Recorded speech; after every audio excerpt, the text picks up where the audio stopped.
The king was treated to a performance of Christmas tunes by singing sensation Ray Today as he and chatted to King Trust students on a visit to Apple's London HQ. His Majesty was visiting the tech giant's HQ at Battersea Power Station, where he met the company's chief executive, Tim Cook, who had flown over for the event.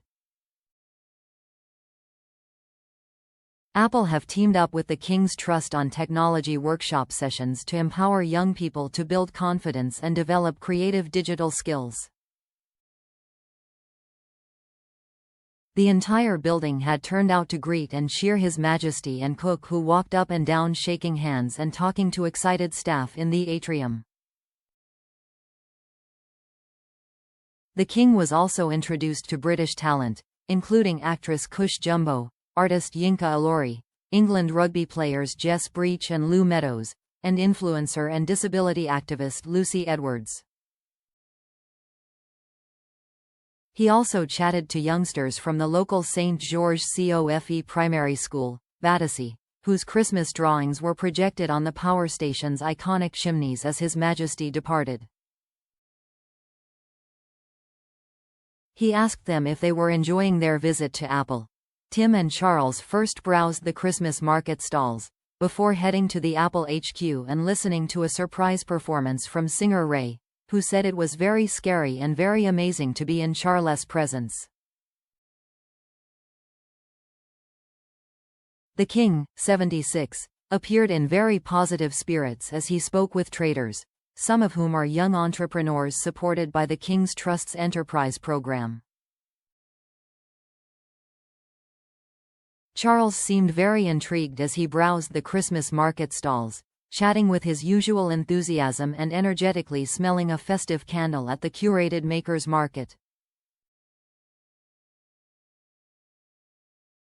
He also unveiled a plaque, reading, "To commemorate the visit of His Majesty King Charles III to Battersea Power Station on Thursday, 12 December 2024.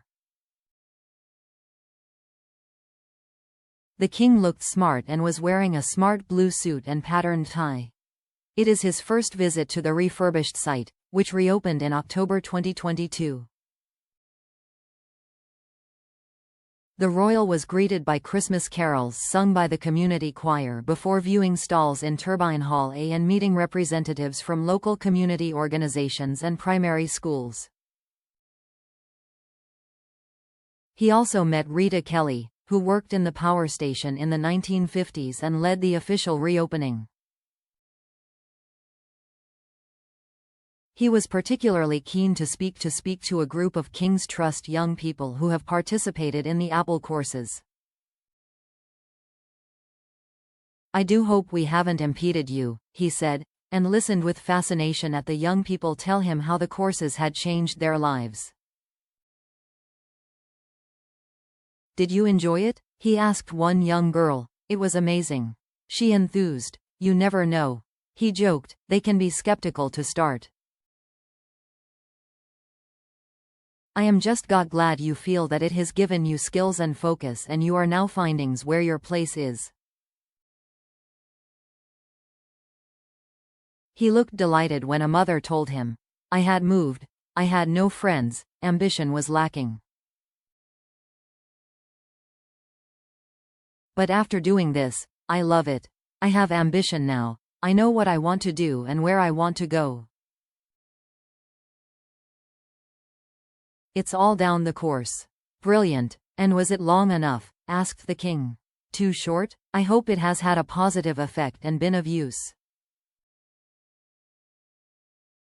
The King also marveled over some Apple AI technology that turns rudimentary scribbles into art before going into a private meeting with Cook. Outside in the drizzle they stood on a stage with the Apple chief executive telling him, "We are honored to host His Majesty King Charles III at Apple Battersea. At Apple we are honored to call this our home in the UK and we are so grateful to His Majesty for visiting us this afternoon." He praised his extraordinary leadership, his service to the United Kingdom and his lifelong commitment to philanthropy and the betterment of humanity. He also praised the King's Trust's incredible work empowering and educating and next generations and creating opportunity by teaching vital skills like coding. The King was then invited to unveil a plaque commemorating his visit, and laughed as he got a wolf whistle as he did. Singer Ray, a surprise to the audience, was then invited to take to the stage. She seemed genuinely overwhelmed at meeting the monarch. She bowed her head, shook his hand and said hello. The King appeared to comment on her black strapped dress and asked her if she felt the cold. I don't, she smiled and put her thumb up as they took a picture. The King then walked off stage to listen to her set. Thank you. I hope you enjoy it, the singer said.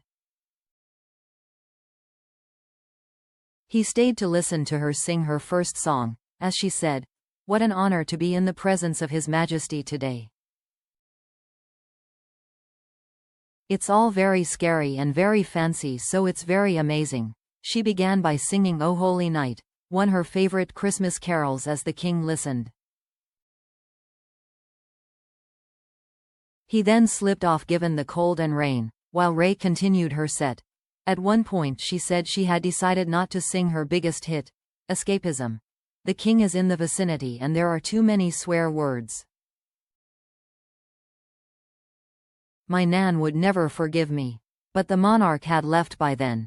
Apple's investment in the United Kingdom has grown to exceed £18 billion over the past 5 years, and its engineering teams in the country have also doubled during that time. Since the launch of the App Store in 2008, developers in the UK have earned nearly £9 billion from selling digital goods and services. Earlier he visited the curated Makers Christmas market at Battersea Power Station, describing it as wonderful. Charles, 76, stepped out of his state Bentley as We Three Kings was sung by the Battersea Power Station Community Choir and greeted a small lineup of local politicians.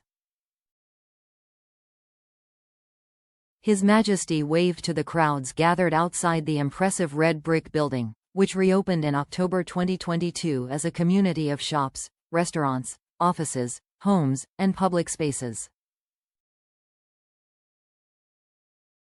Stopping to speak to the choir as he headed out the cold and drizzle, the King told them, "That was very good.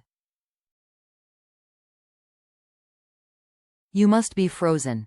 You'll need a stiff drink." Inside, the King was shown photographs of the former power station before being introduced to 90-year-old Rita Kelly, who worked as an administrative assistant at the power station in the 1950s and officially opened the restored power station to the public in 2022, and her daughter Stephanie. They chatted warmly for several minutes and at one point the trio burst out laughing, and Mrs. Kelly explained afterwards, "He knew that I was mischievous." Her daughter said, she wanted to climb one of the chimneys. So one lunchtime, she decided that she was going to climb the chimney, and she got as far as the platform. And then she got caught. Mrs. Kelly, who described meeting the King as a real honor, added, "I persuaded my colleagues to come. I was reprimanded, and I was lucky not to get the sack." Charles then met the CEO of the King's Trust, Jonathan Townsend, and Megan Jones, an alumna of the trust who founded the curated market in 2017.